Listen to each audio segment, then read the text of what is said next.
Chaque entreprise, selon sa taille, son activité et son organisation, a des besoins spécifiques et il est difficile de généraliser. Cependant, quelques règles de base doivent être appliquées. On n'insiste jamais assez sur le fait que la stratégie de contenu doit s'appuyer sur une organisation et un processus de travail collaboratif bien défini.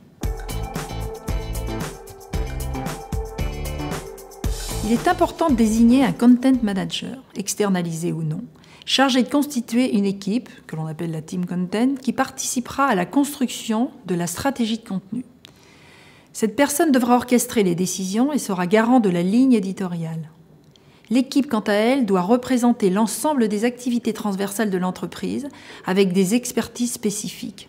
Les ingénieurs, les commerciaux, les ressources humaines. Bien entendu, la direction doit être fortement impliquée. Une fois l'équipe soigneusement désignée, la définition de la stratégie est critique. Elle doit être minutieusement préparée. Des outils tels que le modèle Canvas peuvent aider à ce travail. Il faut commencer par définir des objectifs, évaluer le positionnement de l'entreprise sur son marché, identifier l'audience, ce sont les personas, sélectionner les thèmes qui seront abordés. Sans oublier bien sûr de répertorier les sources et le contenu existant qu'on utilisera ensuite pour produire le contenu. En fait, l'objectif est d'aboutir à la construction d'un plan éditorial. Le calendrier éditorial permet de consigner point par point toutes les actions à effectuer au jour le jour, de dater, d'identifier les intervenants, les canaux de diffusion, les thèmes, les titres, le format, etc. C'est un outil de pilotage indispensable pour chacun des acteurs. Cela permet de clarifier la mission de chacun et d'éviter les oublis. Des outils de production et de suivi de contenu en ligne peuvent vous aider. Attention, il faut veiller à simplifier le partage et les échanges entre les membres de l'équipe en charge du contenu, que ce soit avec les collaborateurs de l'entreprise ou avec les intervenants extérieurs, les rédacteurs, vidéastes, etc. Le calendrier éditorial permet d'anticiper la publication du contenu sur 6 mois, 1 an. Mais c'est un tableau de bord qui ne doit pas rester figé. Vous devez le faire évoluer pour vous adapter à l'actualité de votre marché, à votre actualité, aux attentes de vos clients et prospects.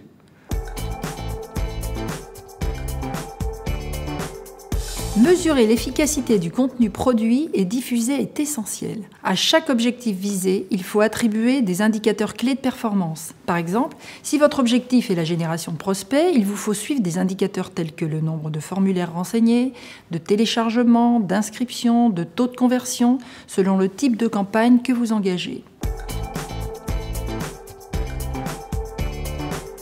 La pertinence de votre contenu dépendra de votre capacité à rebondir sur l'évolution de votre environnement. Mais il faut le faire dans le cadre établi par un calendrier éditorial. Il est nécessaire de mesurer les résultats d'une stratégie de contenu digital, ceci pour améliorer vos performances. Pour cela, la clé est de tester différentes configurations du contenu, c'est l'A/B testing.